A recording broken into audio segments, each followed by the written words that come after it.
lisod sa ato ang mga kinabuhi. Pinaagi sa gugma sa Dios. Manginaota nga nining adlaw mahimo nga puno sa kahimsog ang atong mga lawas, maingon man ang atong espiritu. So mga igsoon, ang gugma sa Ginoo dili nilimitado sa lugar o panahon. Ang gugma sa Ginoo kanunay nga buhi, kanunay nga mulihok o muayo sa dihang ang uban dili makasabot.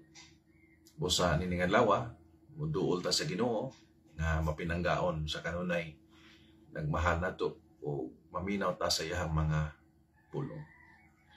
Agi og pagsugod magampo kita. Sa samahan ug sa anak sa Espiritu Santo. Amen. Salamat Ginoo nining bag-ong adlaw nga imong gihatag kanamo. Salamat sa imong gugma nga nagaayo ug nagapalig-on kanamo sa matag adlaw. Buksi ang among mga kasing-kasing aron among masabtan nga ang imong gahom dili lang para sa lawas kundi para usab kini sa among mga kalag espiritu. Tabangi kami nga moduol kanimo uban sa pagtuo nga tinuod ug kasing-kasing nga mapasalamaton. Kining tanan among gipangawyo. Pinagi ni Kristo among Ginoo. Amen. Sa samahan ug sa anak sa Espiritu Santo. Amen. Ang atong ebanghelyo mga igsuon ining adlaw ato kining mabasa sa ebanghelyo ni San Lucas kapitulo 13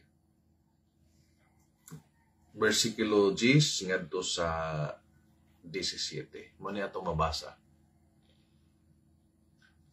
Usa niya na ka adlawng ipapahulay nagtudlo si Jesus didto sa sinaguga.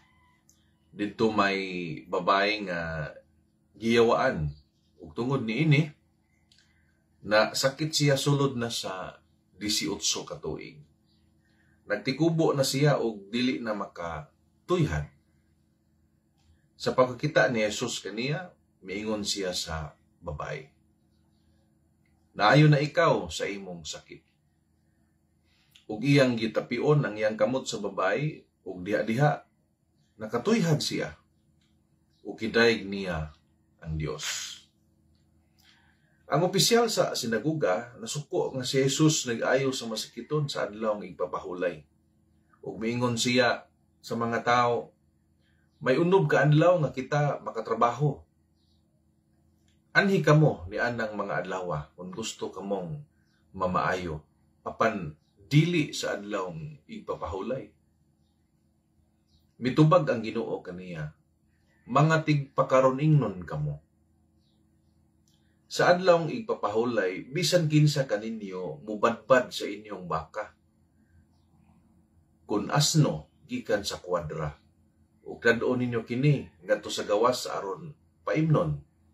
Karon, ani ay kaliwat ni Abraham nga gipaantos ni Satanas sulod na sa 18 ka tuig.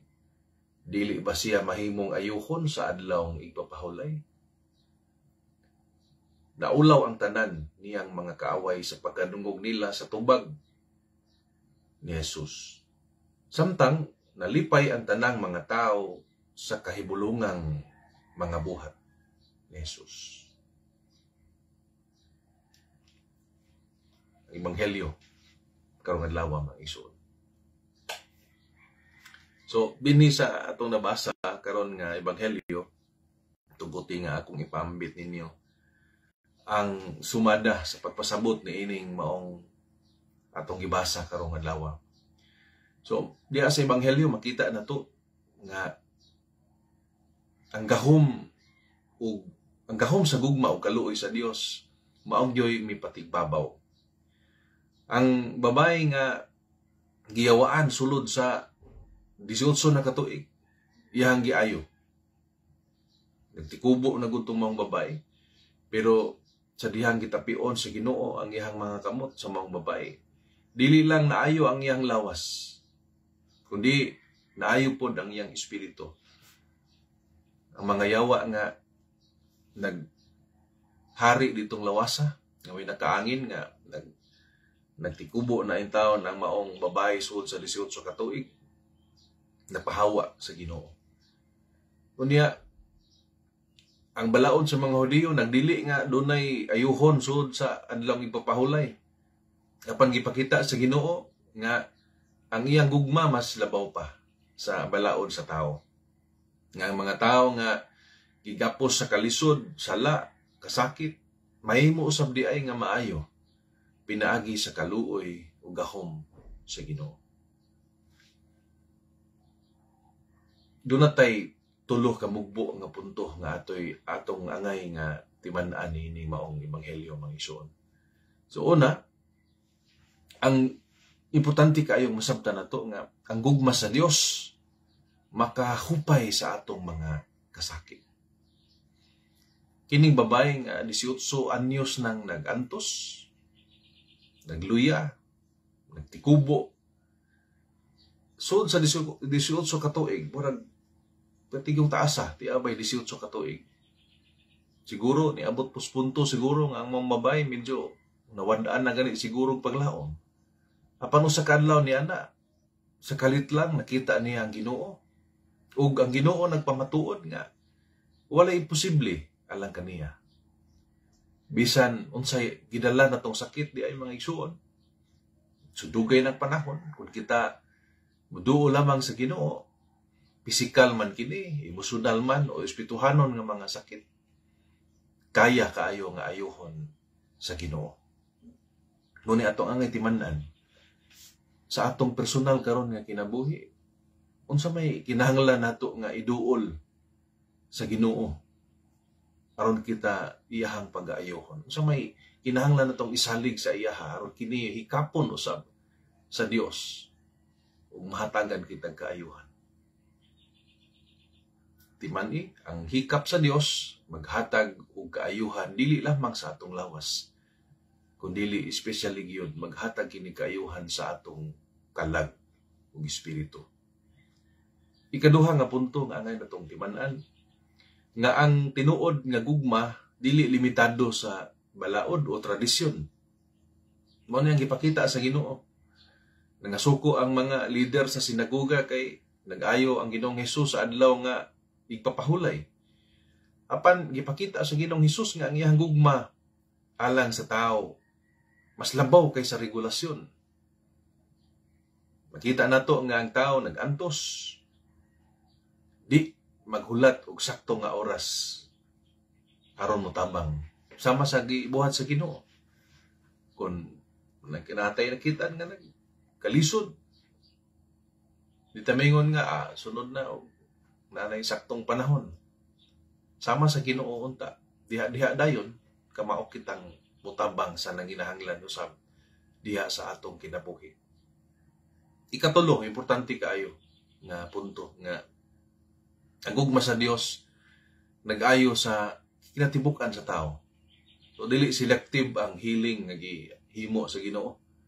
Wala niya giayo lang lawas na gipasagdan ang espiritu, or wala lang po niya ayuha ang espiritu na gipasagdan ng lawas. Kini nga ehemplo dinhi niini nga milagro, makita nato nga ang Ginoo nag-ayo sa kinatibuk-an gyud sa pagkatao niining mong babae. Dili lamang sa sakit sa iyang lawas, apil ang kaluya nga gibati sa iyang espiritu. Nga na po ang atong kalibutan ron, daghang mga tao nga naglakaw nga puno sa kabalaka, puno sa mga kakapoy, puno sa kasubo. Apan kung atong pasudlon ang presensya sa Ginoo sa atong kinabuhi, kung kita magaduol sa Ginoo diha sa mahinulsulon nga kasing-kasing, sigurado gyud mga igsoon na kita makabaton og kalinaw nga makaayo sa sulod ug gawas sa atong pagkatao. Kung dili kita magmakuli nga atong ipahikap sa Dios ang atong kinabuhi, kung dili kita magmakuli nga siya mosulod usab sa atong mga kasing-kasing, sigurado nga ang atong mga kinabuhi ma-transform into a new life with Him. Makaangkon usab kitag kabag-uhan, new life, renewal, matud pa sa in English. So, both in mind, in body, and in spirit. Mo ni ang pinaka-importante kaayo kay karon sa kalibutan, usahay gani makaingon ta nga himsog man ang lawas. Dagko maglawas. Pero masakiton di ay ang espiritu. No? So naingon ana karon, no? Na may tinuod masakiton sa lawas, masakiton pud espiritu, pero kasagaran makita na to himsog ang lawas. Kay kasagaran giatiman gyud pag-ayo ang lawas. Pero napasagdan di ay ang espiritu. Pero ingon sa gihapon, importante lang niini nga mahimutang aware kung unsay mga depekto sa atong pagkatao. Mas importante nga atong tanawon og unsay kakuwangon nga angay natong iduol sa Ginoo. Kay basin uwahin ang tanan, dili na uni ata mataga ang panahon pa. So samtang doon na pa'y kinabuhi, di na maglangan. Muduol ta sa Ginoo, mga liupo, magpaubos, o muhangyo. Unta kita makaambit sa gugma sa Ginoo. Ug ang Ginoo di magin mo balibad, naara magyud na siya diha. Kanunay magyud na siyang nagpaabot na to nga mosangpit ta ug mo padayon kaniya diha sa atong mga kasing-kasing. So aniining adlaw ang atong challenge nga una ato tanaw na itong mga kaugalingon asa mang dapita pud ko na kinahanglan sa kaayuhan nga gitanyag sa Ginoo sa akong lawas ug sa akong espiritu. Di po ta mohunong lang diha sa ato mismo pagkatao. Lingi po ta gawas no nga kinsa man po'y mga tao nga nagkinahanglan sa akong presensya kay basin ako gamiton ko sa Ginoo aron makahatag pud og alibyo ngadto sa kinabuhi sa uban. Ano importante man kay usahay ma-focus ra mabuta sa atong kaugalingong kaayuhan, nga makalimot na ta. Ma-sideline na nato ang kaayuhan pod sa uban. Dili siya maayo ang igsoon. Mahimong selfish ang ato ang mga intentions kung kanunay ra nakatutok sa kaayuhan sa kaugalingon.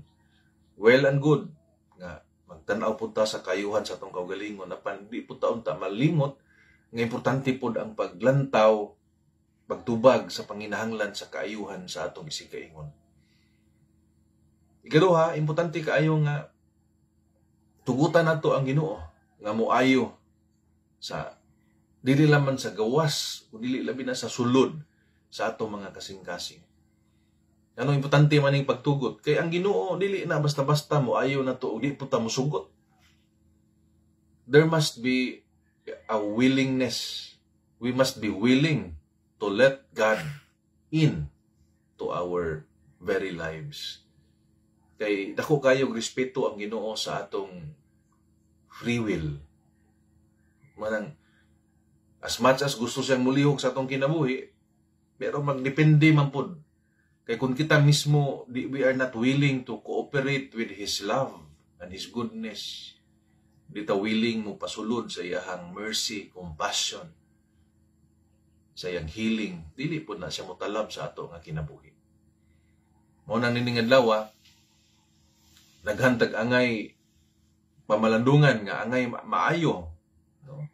Diha sa atong kasing-kasing, diha sa ato ang lawas, espiritu, ato mga relasyon, o guban pang mga dimensyon sa ato ang kinabuhi. Sa ato mga kaigsuonan nga mga teachers ni adlaw sugod ang gitawag og health break para sa wellness sa tao, no? So may importante kayo nga makapahulay gikan sa mga stressful nga mga trabaho.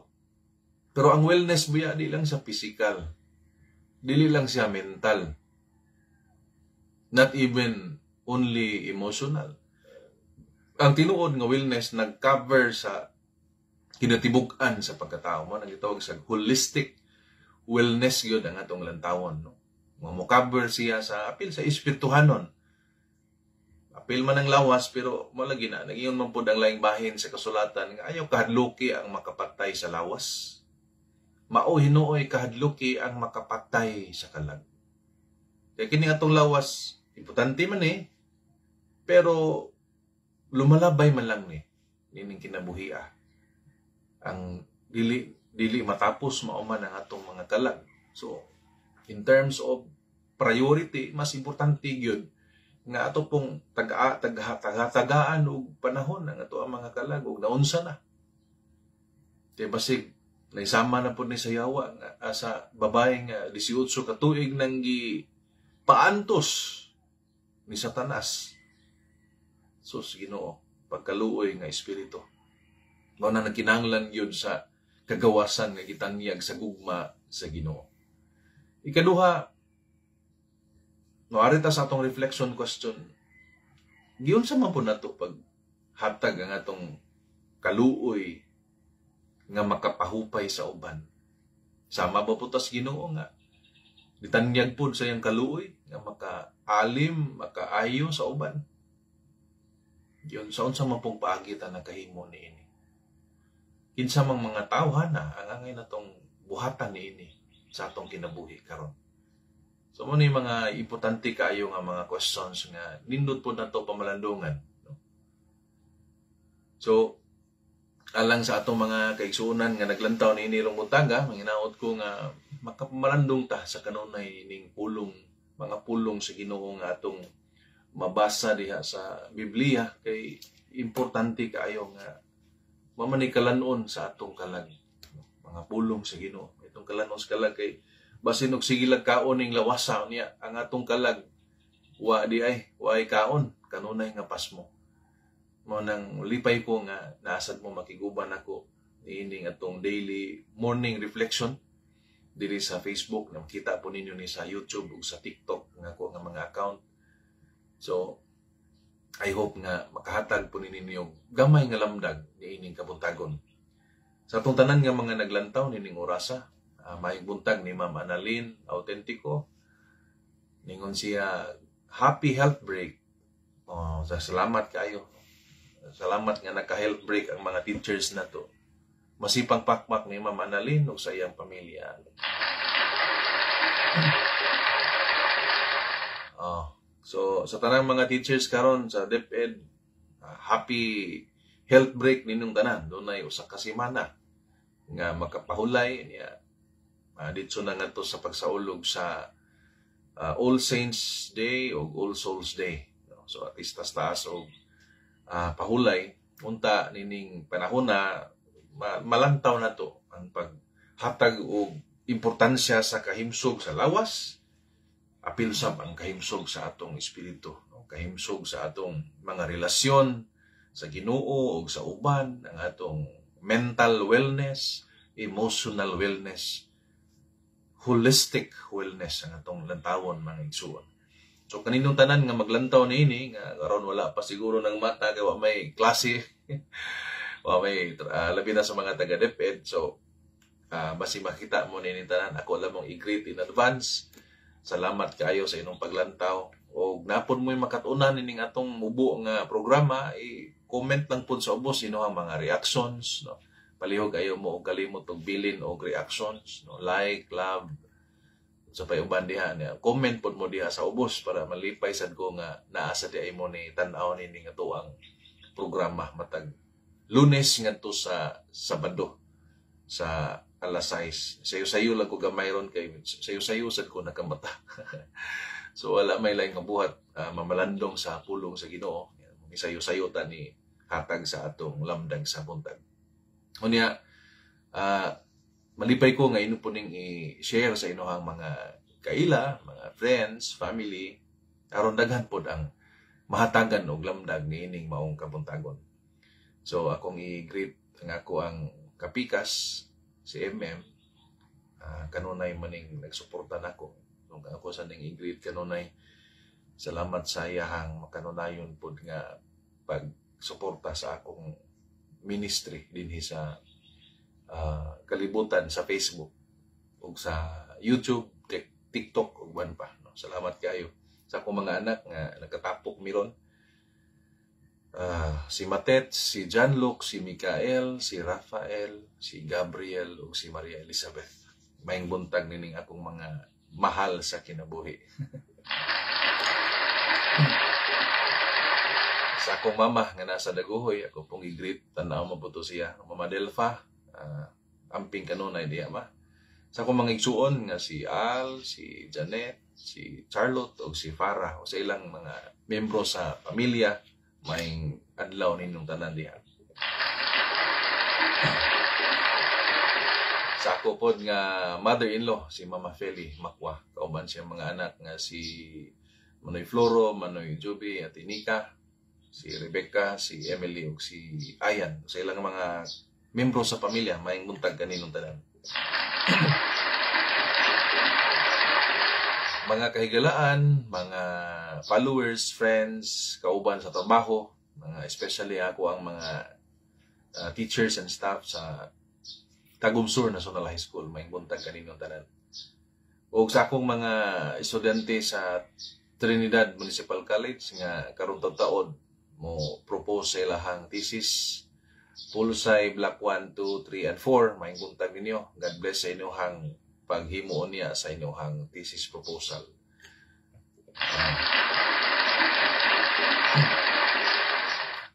Sa ato pong higala, lain nga school head sa Trinidad 1 District, Ma'am Marites, may buntag nimo niya, ma'am. Salamat sa imong makanunayon nga paglantaw. Salamat. God bless you and your family. So, mga igsoon, akong balikon, importante ang ato ang kaayuhan sa lawas, apan mas importante ang kaayuhan sa atong kalag ug espiritu.